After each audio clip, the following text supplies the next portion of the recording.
Bueno, vamos a arrancar con Roland Barthes.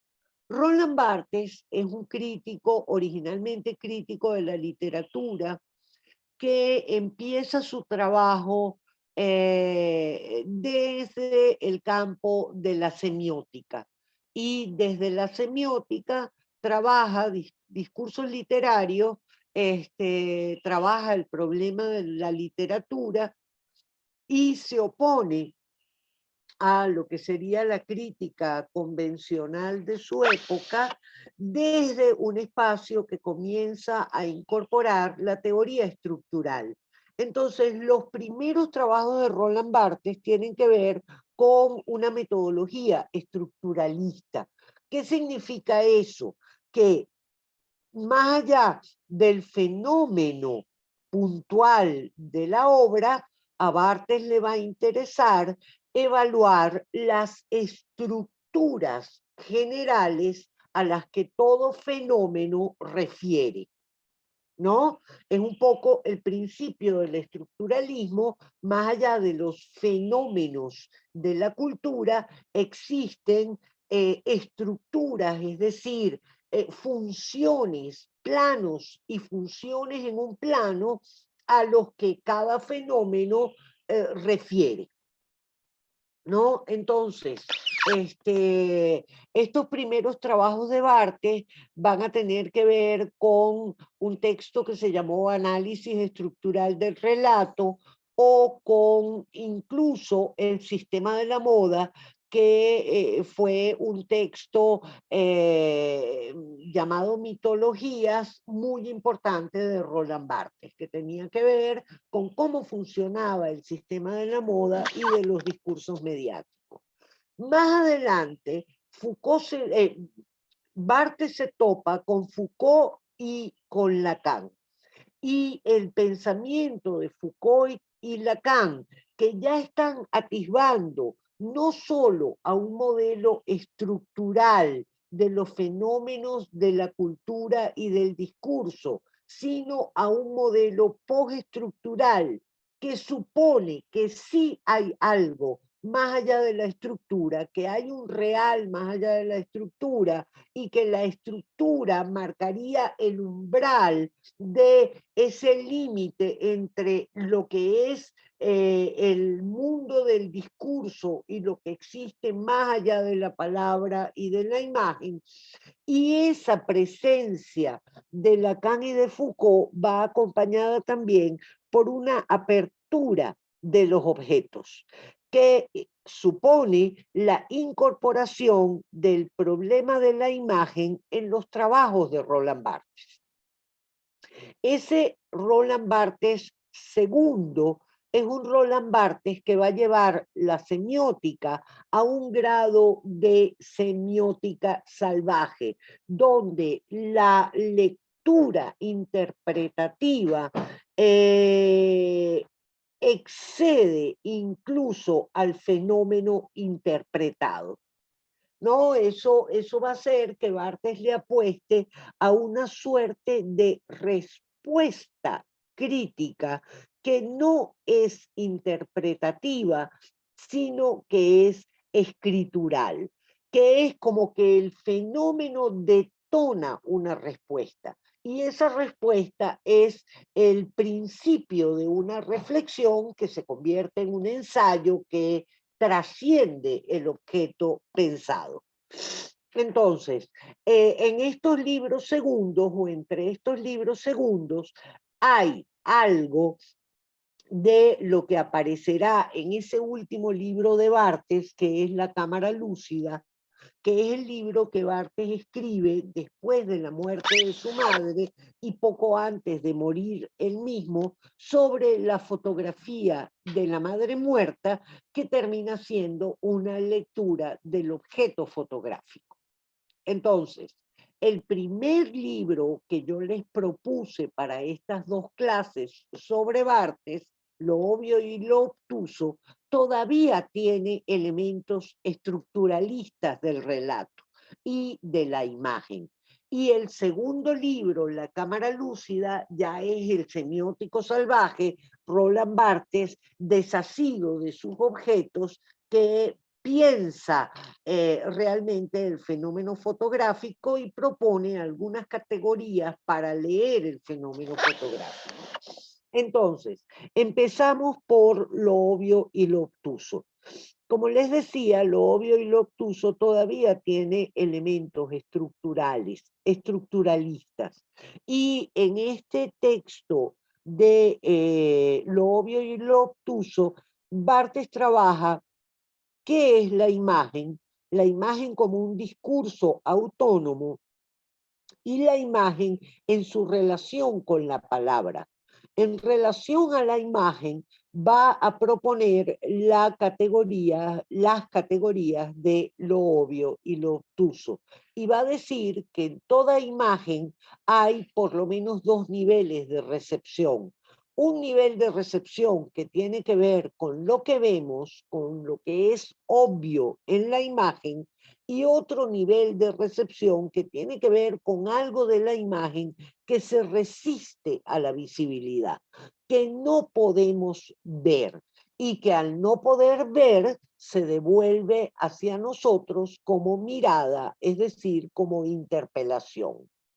Entonces, esos dos niveles de la fotografía, de la imagen visual para Barthes, tendrían que ver con un nivel denotativo de la imagen, lo que vemos, y un nivel connotativo de la imagen, que es esto obtuso que se resiste a la visibilidad, que no podemos ver, que es obtuso en la fotografía. Eso obtuso es lo que conecta a la imagen fotográfica, por una parte, con el fantasma, como desarrollará Barthes más adelante en la cámara lúcida, es decir, con la estructura subjetiva del espectador, y por otra parte con lo real de la imagen visual que está fuera de la imagen y que la imagen permanentemente refiere y elabora. Por otra parte, Barthes va a referirse a la relación entre la imagen y el texto y va a decir que este objeto de una significación excedida, de una significación absolutamente polisémica, que es la imagen, necesita el apuntalamiento de la palabra para fijar los sentidos que en la imagen podrían quedar dispersos. Entonces, es el pie de foto, es el nombre de la imagen, es eso que actúa como significante verbal de la imagen, lo que va a permitir fijar el sentido que de otra manera la imagen abre a su propia multiplicidad. Entonces, toda imagen tiene un nivel denotativo y connotativo y tiene una cualidad obvia y una cualidad obtusa. Pero además la imagen requiere de la presencia de la palabra para fijar los sentidos que de otra manera quedan abiertos. ¡Wow! Ahora, ¿qué les sugirieron, qué les sugirió la lectura, qué leyeron de Barthes? ¿Cómo podemos empezar a establecer un diálogo? Profe, Dígalo. bueno, yo estuve leyendo acerca de las primeras páginas, no pude avanzar más, pero entendí que lo connotativo tiene que ver con lo cultural dentro de la imagen. Y está súper interesante porque también habla de lo que es el contexto de esa imagen, porque aparte del pie de página, oye, este escándalo eh, hay un tema de dónde aparece la imagen, si es en un periódico de izquierda o de derecha. Entonces hay una cantidad de aspectos que, como dice usted, no está presente en la imagen como algo obvio, pero participa en en la comprensión de esa imagen, o no la comprensión, porque hay veces que las imágenes ni siquiera se pueden comprender, pero sí de lo que ellas nos preguntan, como dicen, ¿no? Correcto. Eso es importantísimo, ¿no? Una imagen aparece siempre en un lugar, en una superficie, y esa superficie donde aparece forma parte del entorno de lo connotativo que rodea la significación de la imagen. Porque el problema es que la imagen en sí misma, la significación de la imagen es ambigua, es polimorfa, es heterogénea, es abierta. ¿Y qué es lo que va cerrando la significación? Pues todos estos elementos connotativos que apuntalan desde afuera el sentido de la imagen.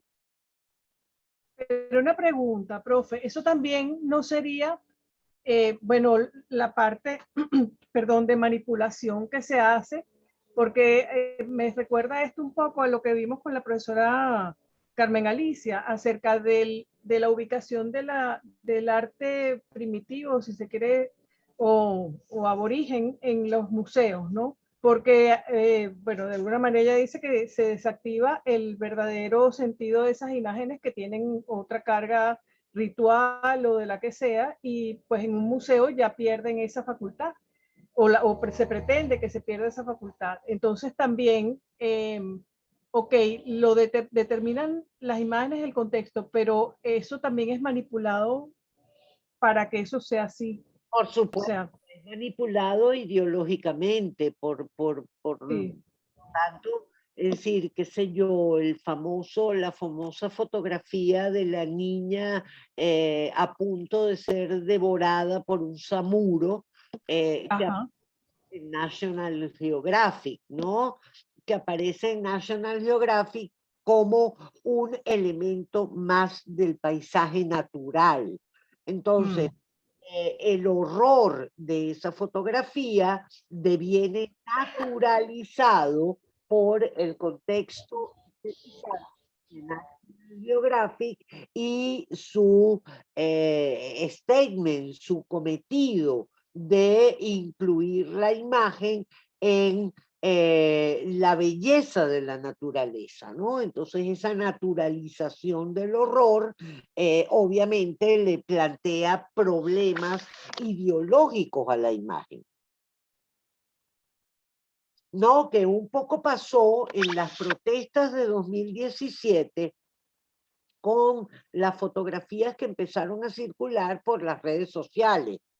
Es decir, las redes sociales terminaron banalizando la fotografía del horror, que perdió su valor documental y se convirtió casi en el equivalente a un selfie. Y también es un discurso que depende, o sea, como dice el texto de Barthes, si esas imágenes aparecen en el contexto de una emisora chavista es una cosa, y si aparecen en el contexto de una emisora de oposición es otra cosa, porque además el pie de foto, que sería lo que el comentarista de cada, ¿cómo se llama?, canal de televisión aporta, pues también es lo que define qué es lo que la imagen va a decir, ¿no? Por supuesto, por supuesto. Pero con las fotos de 2017, esa incorporación de la fotografía a las redes sociales fue muy significativa. Es decir, desvirtuó el valor documental de las fotos de la masacre y lo convirtió en un objeto más de consumo, en un objeto de consumo casi pornográfico. Se banaliza, ¿sí? Banalizado totalmente, ¿no? Entonces, el efecto de difundir las fotos por las redes sociales fue un efecto contraproducente, porque en lugar de politizar la respuesta del espectador, despolitizó la respuesta del espectador, ¿no? Que fue el gran fracaso mediático de la oposición en las protestas del 2017, que el medio terminó banalizando el mensaje. Sí, desactivó el mensaje. Claro, se desmovilizó. El efecto fue desmovilizar y no movilizar, pero es que le faltó comprender esa dimensión semiótica de la lectura de la imagen, que tiene que ver con cómo logramos incorporar la imagen en un contexto que no borre el sentido que queremos explotar de esa imagen. Y sin embargo, se supone que los políticos están asesorados desde ese punto de vista, ¿no? Pero estaban asesorados por alguien que no se había leído la teoría. Seguramente. Ahí sí, se quedaron en la superficie. Se había leído otra teoría. Le faltó teoría crítica. Se habían leído otra teoría. ¿No? Y le faltó teoría crítica, volvemos un poco a lo mismo por la asociación nefasta entre teoría crítica e izquierda. ¿No? Entonces la teoría crítica queda por fuera de los usos del lenguaje y se le impone a los lenguajes un uso absolutamente conservador. Entonces, ese uso conservador tiene también que ver con el manejo de las redes como formas de consumo, como sociedad del espectáculo, que decía un autor fantástico que deberían leer, que se llama Guy Debord. Lo voy a poner en el chat.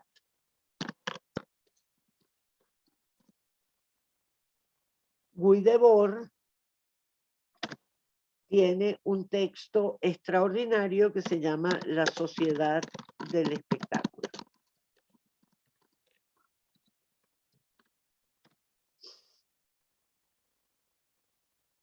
¿Qué más? ¿Qué más cositas leyeron en Barthes? ¿Qué más les llamó la atención?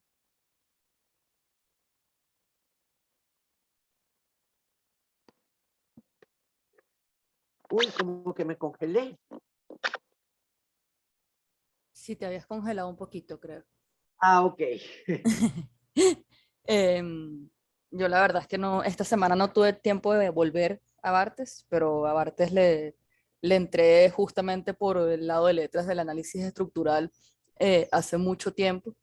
Y, y claro, creo que con Barthes es interesante siempre ver como su evolución misma como teórico dentro de sus textos. O sea, al menos a mí siempre me ha parecido muy interesante como esa autocrítica, por decirlo de alguna manera, como esa manera como de evolución de su pensamiento que está registrado en lo que escribió, ¿no?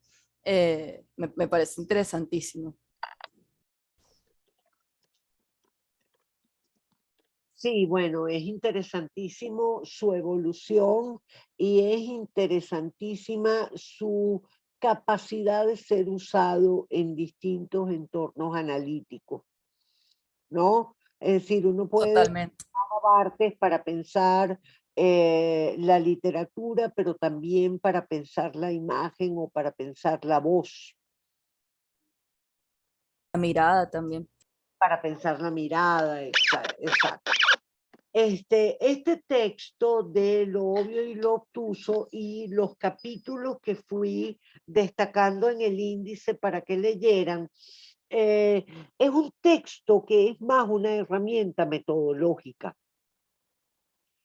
Mientras que en la cámara lúcida, la herramienta metodológica, que son estas categorías de el spectrum y el puntum, eh, eh, se diluyen en lo que sería el impacto o la apuesta crítica de Barthes por abrir la crítica hacia procesos de creación literaria, hacia un proceso de escritura.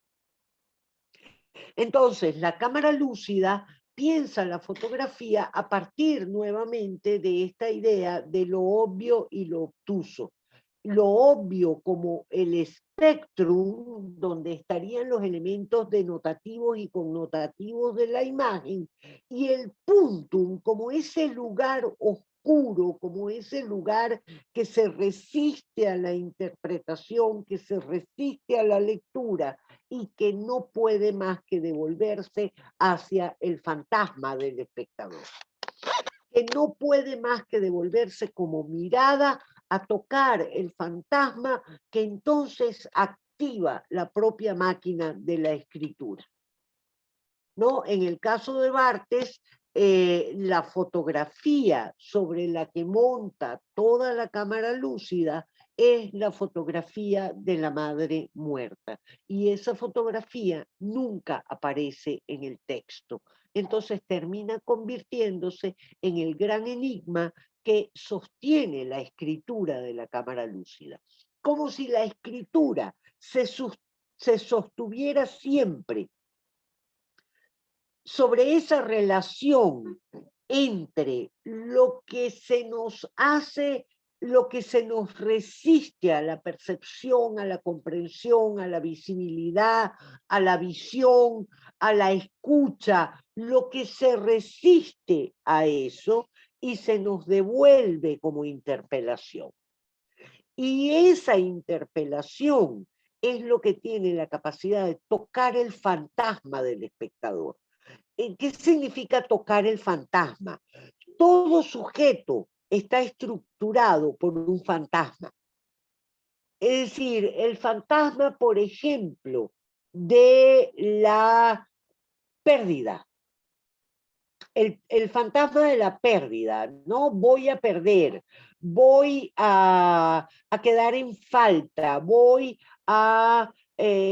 todo esto va a suponer la miseria, la ruina. Allí hay un fantasma. Entonces, el sujeto vive su vida decodificando cada una de sus experiencias en función de ese fantasma. No es la gente que, por ejemplo, tiene la obsesión absoluta de que va a perder, de que le van a quitar. Me van a quitar el dinero, me van a robar, me van a joder, me van a quitar. ¿No? Entonces allí hay un fantasma. Ese sujeto lee su vida a partir de ese fantasma. Pero ese fantasma supone que hay en el sujeto un núcleo problemático. Y en el proceso de tratar de elaborar ese fantasma, se despliega una máquina de escritura. En el caso de Barthes, el fantasma que de alguna manera está articulando la cámara lúcida es la relación con la madre, una relación absoluta, el absoluto de una relación perdida. Por lo tanto, la cámara lúcida parece un trabajo de duelo y ahí la fotografía lo que detona es la escritura como trabajo de duelo, como eso que nos permite elaborar la falta, elaborar la ausencia del ser amado. ¿No? Porque, bueno, también Barthes no oculta su profundo su profundo Edipo en la relación con la madre, ¿no? Es decir, ahí hay un vínculo absoluto que va a ser elaborado como trabajo de duelo. Y la escritura permite superar el duelo. La escritura tiene esa capacidad de regeneración. Y en este caso, la fotografía detona el fantasma o el trauma de la pérdida, y ese trauma es elaborado por la escritura amorosa de Barthes, que mientras está hablando de la fotografía, habla también de su propia pérdida y de su dolor subjetivo. ¿Están ahí? Profe, esto no sé si estaré diciendo una tontería, pero sabe que de toda la vida se ha relacionado que los artistas, para ser artistas, tienen que sufrir. Y con eso se han hecho cualquier cantidad de memes, de caricaturas, de versiones, etc. De alguna manera, Barthes me explica realmente, o por lo menos le establece un cuerpo a entender cómo es que se canaliza ese sufrimiento. porque la verdad es que cuando tú ves una obra de arte que de alguna manera no te engancha, es porque esa pieza no, primero que no tiene nada que ver contigo, pero quizás también es que detrás de ella no hay algún tipo de sufrimiento. No sé si me equivoqué. Claro, no todas las obras de arte tienen que ser sufridas, por Dios, pero sí de alguna manera lo que tiende como que enganchar más, no sé si a nivel colectivo, pero aquello donde la gente más suele coincidir es que todo el mundo tiene algún sufrimiento por alguna parte. Y quizás si tú estás muy contento, ya el tema de expresarte no es tan importante, pero cuando tú estás triste, tienes una depresión, tienes una gran arrechera, tienes, de alguna manera eso es como que moviliza más. No sé si Mira, no es que estoy la... divagando, pero es que viendo esto de las pérdidas o de los fantasmas, estoy viendo cuántos fantasmas pueden haber. Puede haber el fantasma del hambre, puede haber el fantasma del abandono, puede haber el fantasma, ay, no sé, pero es que todo pareciera caer en la pérdida, no sé. Bueno, todo parece apuntar a la falta, porque el gran trauma del sujeto moderno y del sujeto posmoderno también, el gran trauma de toda subjetividad es la pérdida. La experiencia de la pérdida que se vive traumáticamente en el origen y que algunos sujetos sintomatizan de una manera distinta que otros, ¿no?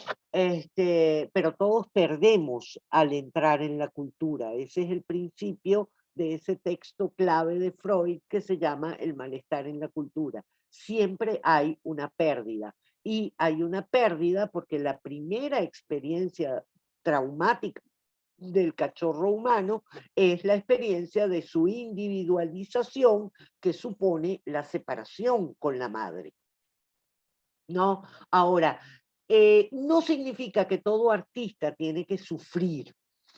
Significa que el artista es ese sujeto que se relaciona de una manera distinta con la experiencia y que parece tener su relación con el fantasma más a flor de piel, menos reprimida, ¿no?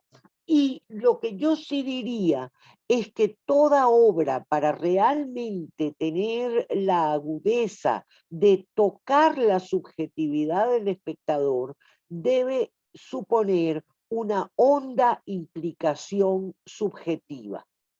Y eso no solo refiere al sufrimiento, sino también a la alegría. Es decir, hay una narradora latinoamericana que a mí me gusta mucho, que es Clarice Lispector, brasileña. Escribió entre 1930 y 1970, ¿no? Una amplísima producción literaria. La obra de Clarice Lispector es una obra profundamente vital, profundamente cifrada en la felicidad de existir. Pero esa felicidad de existir es difícil, no es fácil. No es la alegría por la alegría de la fiesta, sino es también cómo vivir esa fiesta de una manera intensa. Y el artista que realmente logra una implicación subjetiva honda con su trabajo y con lo que observa del mundo, de lo cual regresa, dice Deleuze, con los tímpanos rotos y con los ojos cansados, heridos de todo lo que ha visto y ha escuchado, sea capaz de dar cuenta de eso que ha visto y ha escuchado, que va más allá de su propio molde humano. Entonces, de lo que se trata es de una obra que no sea cínica, sino que esté cifrada en una honda implicación subjetiva.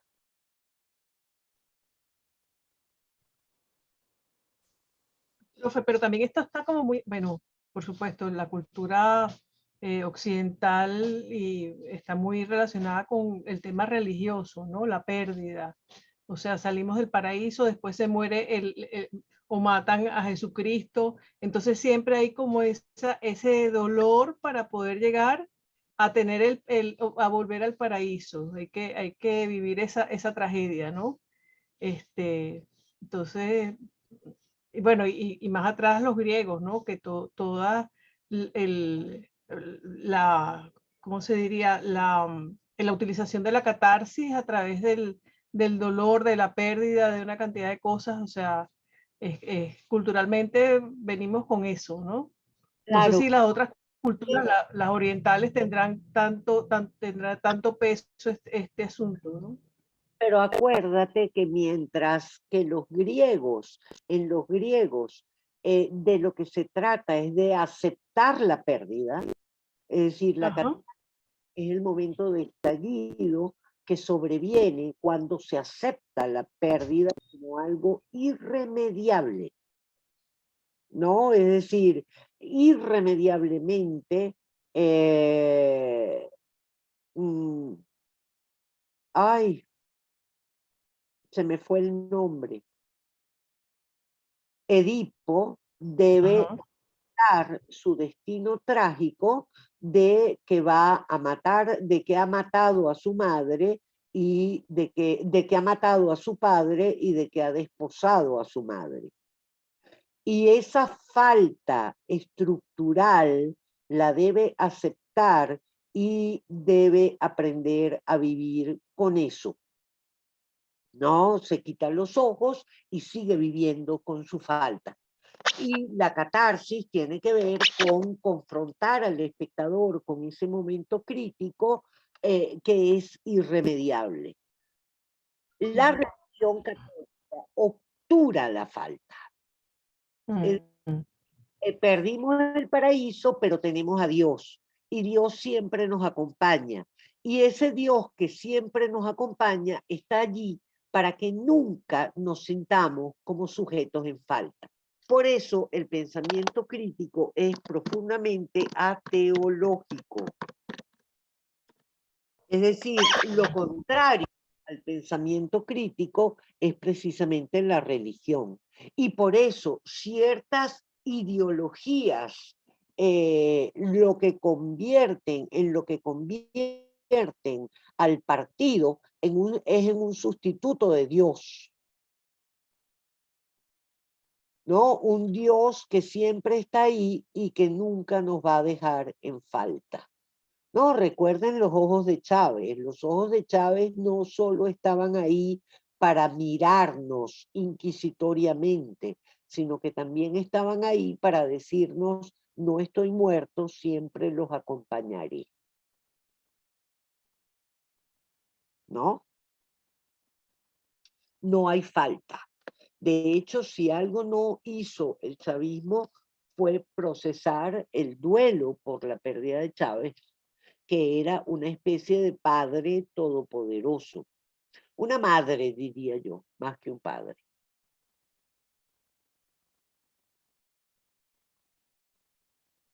Interesante. No, sí, pues se observa, no lo había tomado en cuenta eso de que el tema político, bueno, y no nada más la izquierda, la derecha también, o sea, el dictador es el que sustituye a Dios. El capitalismo es una religión. ¿Cómo Y no? lo dice Giorgio Agamben en un texto fantástico que se llama Elogio de la profanación. En Elogio de la profanación,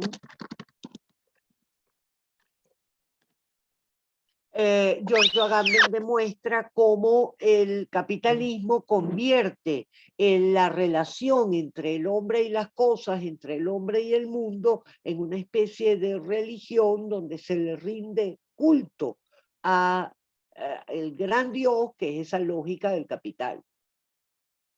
Una forma de tecnología. Es que es intrínseco en las personas, o sea, buscar algo que sustituya lo que falta. O sea el capitalismo, sea la izquierda, sea las cosas ecológicas, o sea, siempre hay algo afuera que va a resolver el problema. Exactamente.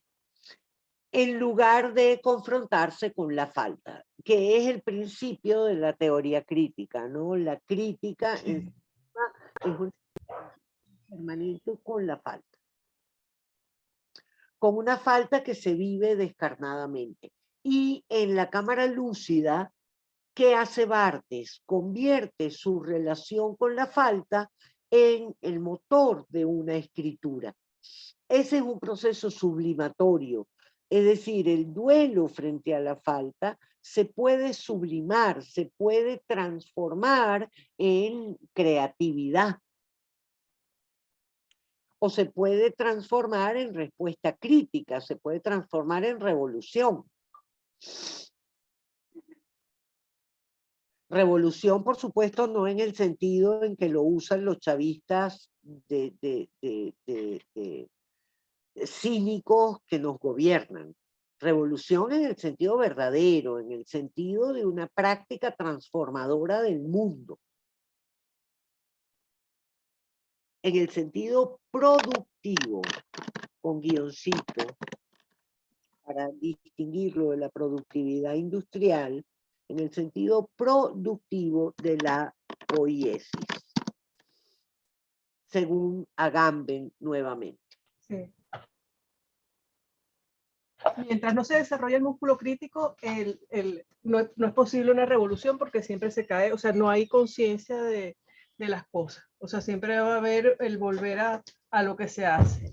No, la gente tiene que ser crítica y aprender que eso avance, no decir evolución, pero si no, no hay avance, ni responsabilidad con las. No hay cambio, no hay creatividad, no hay productividad, con guioncito. ¿No? Es decir, esa generación de un cambio que no solo es un cambio social, también es un cambio subjetivo. Es decir, es igual a cuando uno está en un matrimonio que no funciona. Entonces se empeña en contener ese matrimonio que no funciona en nombre de las formas sociales. Pero ese matrimonio que no funciona no va a funcionar nunca. Y no aceptar la falta, no aceptar el fracaso, es lo que impide precisamente que cada una de las personas involucradas en esa relación no tengan la posibilidad de producir otro tipo de vínculo. Es que hay muchas variables en esas ecuaciones y muchas son inconscientes, muchas son conscientes y no se quieren asumir, y lo digo o sea, en política, en todo, ¿no? Porque la zona de confort priva. Entonces, si yo llegué al poder y así las cosas estén mal, yo me tengo que quedar callado porque, bueno, porque si no pierdo lo que tengo. Pues. Entonces, son procesos que no. Hay una película que cada quien los lleva y sabrá con qué. Hay una película que es magnífica para entender eso, ¿no? Que es Matrix. En Matrix, ¿qué hay? Los personajes viven en un mundo de fantasía. Y en ese mundo de fantasía todo funciona impecablemente.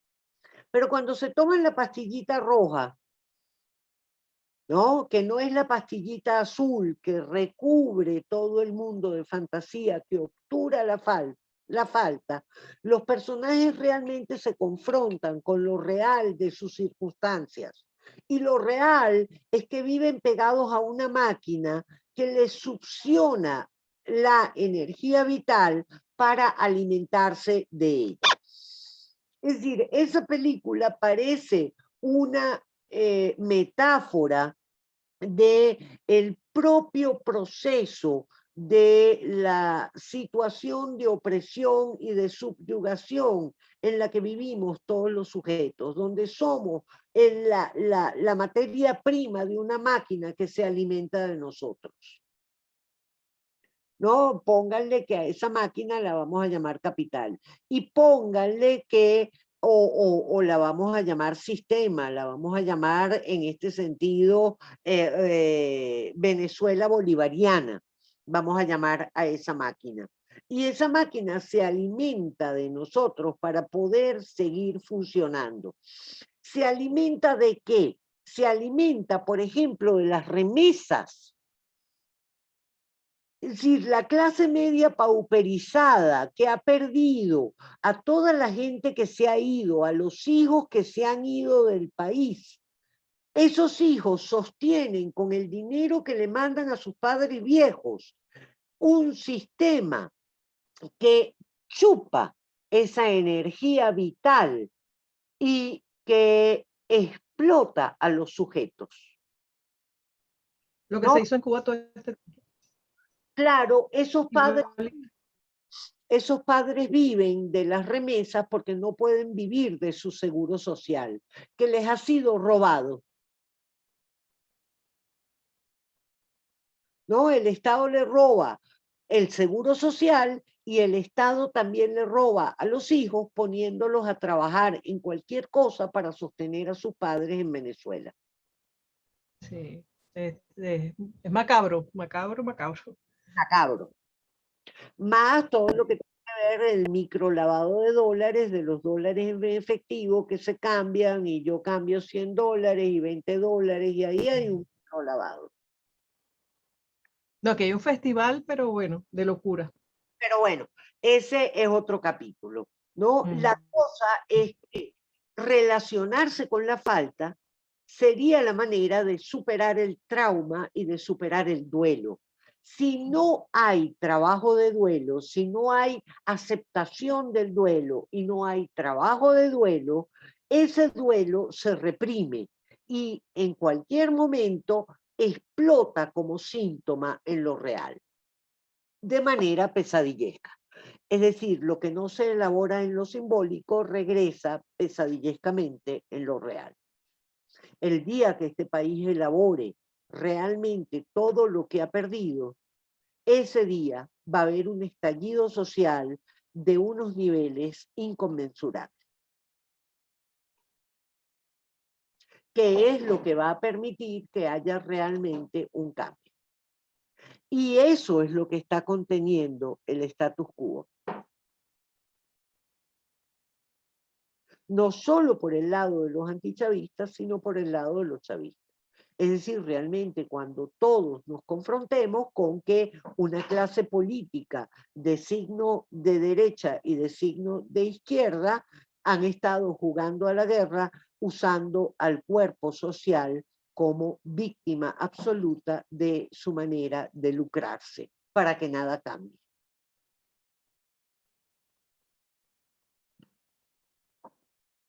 Y ahí cada quien cobrará sus deudas. ¿Quién sabe si veremos eso? Bueno, va a ser espantoso.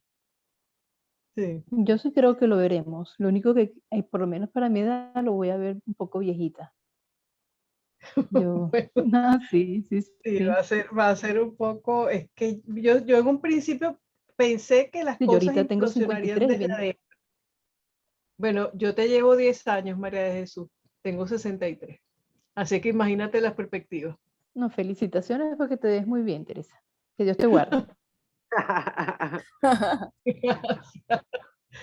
Qué cómica. Pero lo que plantea Barthes, ¿no? Es decir, volver a la fotografía, no solo para leerla y decodificarla estructuralmente, sino volver a la fotografía para poder pensar lo que de ella detona procesos subjetivos. La fotografía permite elaborar el duelo, porque pone en evidencia la relación con la falta.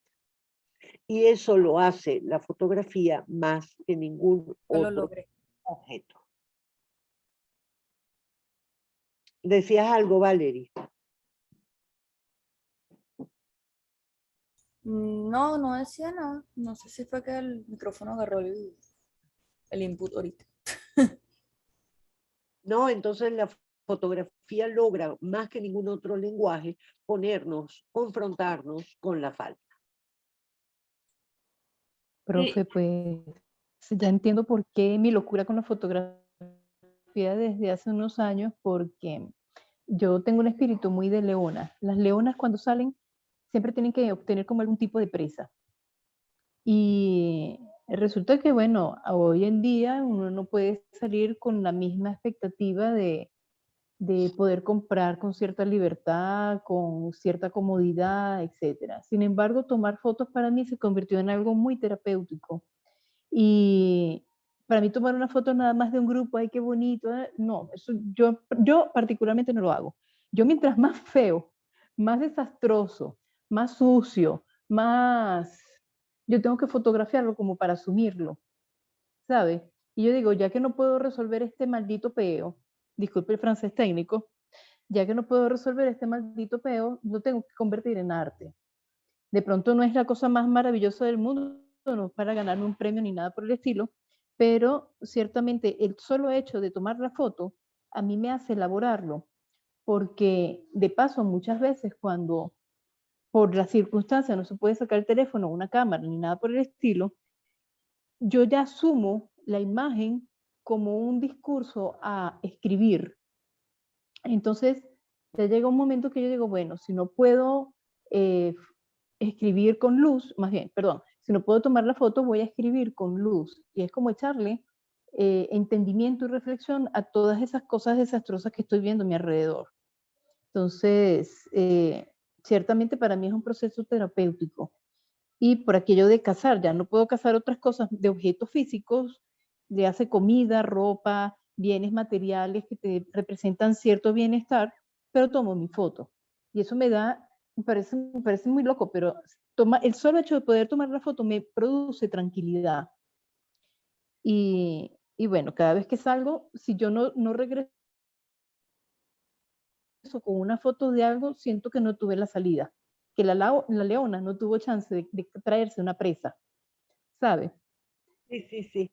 Entonces, bueno, Está por, bien. por eso digo que estas clases son demoledoras. Claudine, ¿tú querías decir algo?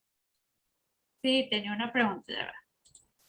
Ajá, que me pareció maravilloso la relación que no la había visto, que nos señaló de Barthes con Lacan y con Foucault. Creo que también dijo, profe, ¿no? Sí, sí. La de con Lacan la veo ahora maravillada, o sea, la carencia y los vacíos, y como la fotografía, Barthes también habla que de la esencia de la fotografía como la muerte la fotografía como que cumple su mayor eh, misión o la esencia de su ser cuando precisamente la imagen muere y ya, o la persona ya, la fotografía ya no existe, no está, y que entonces ahí la fotografía funciona, digamos, como un aparato de evocar como a la memoria, ¿no? Exacto. Pero no veo la relación como con Foucault todavía. O sea, entiendo un poco ya lo de la relación con Lacan, pero no he encontrado la relación con Foucault. Como cuál sería la relación de Barthes con Foucault. La relación, bueno, esa es una pregunta muy compleja, ¿no? Porque es una relación amplia, pero tiene que ver también con esa idea de que existe afuera de la representación, ¿no? Eso está en el pensamiento de Foucault. Ese afuera de la representación supone que lo simbólico y lo imaginario están de este lado, y de este lado está lo real. Lo simbólico y lo real son zonas, hay un litoral entre lo simbólico y lo real, de manera de que son zonas adjuntas, ¿no? pero es el afuera de lo real lo que ilumina la representación. Lo que realmente organiza la representación. Y en el afuera de lo real, para Foucault, está el poder. Ajá, ok. Ahí sí ya lo estoy relacionando. Profe, yo tengo una pregunta porque tengo una duda con respecto, bueno, quería, si usted me podía aclarar. Estuve leyendo unos textos acerca de Benjamin y habla de que él fue como el precursor del giro lingüístico y entiendo como eso, precursor del arte conceptual, ¿verdad? Y Barthes, por lo que estoy viendo con respecto a lo que usted dice que escribió acerca de una fotografía y no aparece la imagen, pues también está abriendo el camino para el giro lingüístico, que no es el primero, porque pues antes ya se ha dicho que la palabra es primordial antes que la imagen o menos engañosa. Entonces quería saber cuáles serían los puntos, o sea, en qué momento, o sea, Barthes hace alguna referencia a Benjamin o es algo paralelo, o cada uno llegó por su lado a eso. Mira, yo diría que cada uno llegó por su lado a eso, Ok, ¿sabes? ok.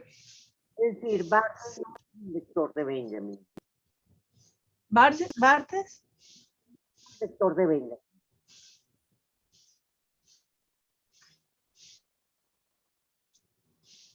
no entendí mucho lo que dijo porque se Que corta. Barthes es lector de Benjamin. Ah, ok, Barthes no- ok. No, cada uno llega por su propia vía. Ok, ok. Pero bueno, pareciera que coinciden, ¿no? En muchas cosas. Por supuesto que sí coinciden. Y uno podría decir que hay correspondencias importantes entre Barthes y Benjamin. No, de hecho, Porque me interesaría para el trabajo el tema del giro lingüístico, porque como estamos viendo el giro iconológico, por otro lado, pues tiene que ver una correlación con algo anterior, que a lo mejor es simplemente no es simultáneo, porque uno ve las cosas lineales y las cosas a veces son que están pasando al mismo tiempo, pero es como otra vía, pues como se habla, la diversidad. No es una cosa lineal, sino que es diversa. no, y cuando lleguemos a Didi Uberman, vamos a ver que Didi Uberman sí lee a Benjamin muy exhaustivo, pero no lee a Barthes. Ah, ¿qué tal? Ok. Pero estos dos me parecen interesantes en ese sentido, ¿no? Que están dándole un valor a lo lingüístico, no por encima de la imagen, porque por lo que usted comenta acerca de Barthes, él justamente ve la imagen como un detonante para sacar lo que no tiene la imagen, que lo tenemos nosotros, pero la imagen nos lo detona. Correcto, correcto. Fíjate, Teresa, que a mí me... Ah, ya, profe, hable usted. La imagen es como ese dispositivo que echa a andar una maquinaria. Claudine, ¿qué querías decir? No, que le quería decir a Teresa que mientras estaba hablando, me vino a la mente también esa relación del giro lingüístico, pero la tomé mucho más pensando en Mitchell, que más bien es lo contrario a lo que estaba planteando Barthes con lo del texto, ¿no? Sino que él más bien dice que la imagen no, Mitchell, pues, que la imagen no necesita apoyarse en ningún texto para poder... Por eso. Sí, maravilloso. Por eso. Llamó la atención y cuando hiciste el link para precisamente, ya yo también me pareció interesante esa relación. Sí, buenísima, sí. Incluso planteando los opuestos, o sea, el giro pictórico, sí. Lingüístico y exacto. Sí, que sería Y a mí ya me gustaría. desechar Aquí enfoca- desechar sí, esa relación con el texto, que Barthes la está planteando como, que también me parece hermoso como la plantea Barthes, que sería como para enfrentar ese duelo con creatividad, o sea, y trabajar. es Claro, que son momentos muy distintos, porque nosotros, o sea, estás en un momento con Barthes donde el lenguaje está teniendo un boom increíble y ahora tenemos un boom de la imagen. Entonces, pues son las respuestas de los pensadores en cada momento. Y las dos son valiosísimas, o sea, no se puede desechar una por privilegiar a la otra. No se puede Esa, ser como sí, bipolar. en eso sí tuve dudas, fíjate, le iba a preguntar a la profesora si más bien ya Barthes en ese sentido no estaba caduco, precisamente porque como hemos visto, o se puede leer en paralelo, o sea, cosas que suceden todas al mismo tiempo en lo contemporáneo, porque ya con el trabajo de ver que ya, digamos que se ha podido superar, digamos, ese giro lingüístico, eso puede ocurrir todo al mismo tiempo, en lo contemporáneo, o una cosa supera a la otra. Entonces, cuando vemos las imágenes de Instagram, ¿qué hacemos inmediatamente después? Le damos like. exacto. Antes de like. Bueno, somos unos consumidores de imágenes, pero impenitentes, sobre todo los que nos gusta el arte, ¿no? Ustedes no leen los comentarios. Ah, Sí, claro. sí, verdad, profesor. Y eso redondea. Bueno, profe, a mí una cosa que me ha pasado, un comentario que me hicieron de una foto, me sorprendió mucho porque, primero y principal, era de una profesora de fotografía y me dice, ah, qué bella foto, es una de esas que uno ve por varios segundos. ¿Qué Eh, tal? y yo dije, ahí realmente me cayó la locha porque yo dije, bueno, yo misma realmente cuando veo Instagram, eso es una velocidad de pasar imágenes, apenas me detengo no digo segundos, sino una fracción de segundos en cosas. Yo leo los comentarios. A mí me hace falta leer. Y yo como que cumplo con mis archivos dependiendo de mis intereses. Hasta ahí. Pero Es- cuando me dijo eso, no, es de esas imágenes que uno ve por varios segundos. En lo personal, yo no soy una consumidora de imágenes inmediatas. Es decir, todavía hay temporalidades asimétricas en este presente. ¿Y será algo generacional, profe? No sé, porque mi hija también lo hace. Sí. Bueno, esos son como las deformaciones de la profesión. O sea, yo soy diseñadora y lo primero que busco son los créditos en un libro. ¿Quién diseñó? ¿Quién escribió? Se fue el audio, profe.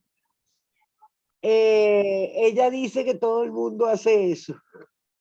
Bueno, yo los leo dependiendo de la foto, porque la verdad es que, o sea, si es una foto que es interesante, obviamente sí veo qué está diciendo la gente, pero si es una selfie de alguien, no veo qué le comentaron, porque obviamente no voy a Sí, ponerme a ver miles que bella está, ¿sabes? Por supuesto, por es supuesto. así. Dependiendo de la foto, buscamos la palabra. Esa es una buena observación. También es porque yo estoy muy atravesada como por lo laboral en ese sentido. Entonces, para mí leer los comentarios es también una cosa que es vinculada al trabajo en redes. Entonces, como que voy a leer los comentarios a ver qué están diciendo en esta publicación desde la cuenta que yo estoy llevando y no tanto yo críticamente, Valerie, leyendo comentarios en una cuenta. A ver, o sea, me toca hacerlo, pero lo hago bajo un parámetro crítico de análisis de datos para mejorar la cuenta. Pero tú lo acabas de decir, Valerie, cuando la foto nos impacta, buscamos la palabra. Sí, sí. Pero yo creo que también esa idea, Claudine, de caduco está muy relacionada al acostumbramiento que tenemos con la moda o con que una cosa sustituye la otra. Y el mundo es más complejo que un sí o un no. Entonces hay, o sea, es como cada quien va entendiendo las cosas, cómo las disfruta, cómo las vive, y sobre todo verse desde, así como dices tú, bueno, ¿qué es lo que ahora no resuena? ¿Por qué? Y girar hacia lo que realmente uno piensa que es valioso, que tampoco se puede descartar, porque siempre hay cosas que vuelven y se retoman con otro giro, y que se creía que eran caducas, que no servían ya, y vuelven otra vez a tener otra visibilidad con una perspectiva distinta. Entonces, Sí, no se y yo puede descartar. creo que lo contemporáneo más bien habla mucho de este Abarcativo. tiempo, claro, una de las características que pienso que este tiempo contemporáneo tiene eso de multiplicidad. O sea, que más bien La diversidad, la diversidad que tanto se proclama hoy en día, y no puede ser excluyente de ningún punto. exactamente, y leer la historia así, no linealmente, entonces eso también me genera la idea de que puede ser que ocurran cosas muy diversas al mismo tiempo. Sí, sí, Teresa, tienes razón en eso. No se oye, profe. No, pues no se oye. Ahora, Ahora lo que yo sí les puedo decir es que esa recuperación del vínculo entre la imagen y la palabra puede ser una manera de resistir a la dictadura de la percepción simultánea e ininterrumpida de las imágenes. Es decir, uno no tiene por qué aceptar las tendencias de la época, absolutamente. Uno puede perfectamente inscribir líneas de fuga o plantear momentos de resistencia. Y una manera de generar una resistencia crítica frente a la dictadura de las imágenes permanentes que vivimos hoy en día es precisamente reivindicar la relación entre la palabra y la imagen. bueno, y tenemos un concepto que también se está usando, que son los campos expandidos, ¿no? Por Que supuesto. que no hay límites, o sea, uno puede hablar junto con arte de maquinar, bueno, de cualquier locura, o sea, hasta de ovni. Entonces, eso es lo que enriquece justamente las percepciones. Exacto, exacto. Qué interesante esos giros y giros, un giro, otro giro y otro giro más. O sea, es bueno verlo así, no quedarnos solamente con la linealidad. Sí. Gracias, profe. Exactamente. Bueno, más cositas. Mi hija dice vivan los ovnis. ¿Viste? Hay alguien que resonó con eso.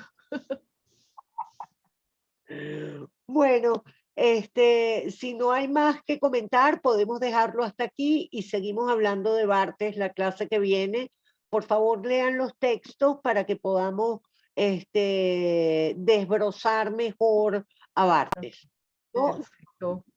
Barthes sigue siendo un autor vigente. Conseguí un libro, profe, que se llama, ay Dios mío, ya va, un segunditico. Bueno, yo sigo con Benjamin, aquí un poquito pegada, que se llama El hombre de vidrio, estéticas benjaminianas. No sé si lo he escuchado. ¿Quién lo escribe? Es Jean-Louis Deotte. Ah, bueno, Jean-Louis Deotte es maravilloso. Okay. Maravilloso. Realmente tiene un texto sobre los museos y las ruinas que es fantástico. Jean-Luc Deotte es extraordinario. Bueno, le voy a echar una revisada. Estoy pensando en el trabajo final. ¿Lo conseguiste por internet, Teresa? En Kindle, en Amazon. En Amazon, ok. Sí, entonces quería conversar a ver. Es fantástico. No conozco el libro, pero el autor es extraordinario. Se llama El hombre de vidrio, estéticas benjaminianas. Es fantástico, tiene una reflexión sobre la ruina en el presente que es extraordinaria y sobre los museos. Aquí habla acerca de Lessing, el cuerpo del hombre, Benjamin, el cuerpo del color. En plástica fotográfica habla de Mapplethorpe, Adorno, la escritura, lo inmemorial y la lengua pura. O sea, tiene como varios ensayos son varios ensayos en el libro. Ah, ok. Pero se ve interesante y bueno, me llamó la atención. Buenísimo. Bueno, por lo menos estamos un poquito más orientadas en el desastre que hay. No, no hay ningún desastre, esto está fluyendo de maravilla. Qué bueno, profe. Bueno, que lo que pasa es que tenemos, y todavía nos falta Sandra, que está por ahí pendiente de recuperarse. Bueno, por lo menos tenemos dos que estamos profundizando un poquito más, porque es que nos meten tantas cosas en la cabeza que uno, lo que le pasa a Claudine, ¿será que esto ya pasó, esto no está? Y después, no, hay que arrancar con todo junto, no se puede de otra manera. Bueno, el conocimiento del aprendizaje es fragmentario, ¿no? Después uno hace su propio rompecabezas en la cabeza. Es así, es así. No, excelente, buenísimo. Bueno, chévere, pues. Bueno, muchísimas gracias. Bueno, muchísimas gracias por la clase, profe. Teresa, Gracias, te profe. luciste hoy. Gracias. Besos a todas. Te luciste hoy. Salvaste la patria.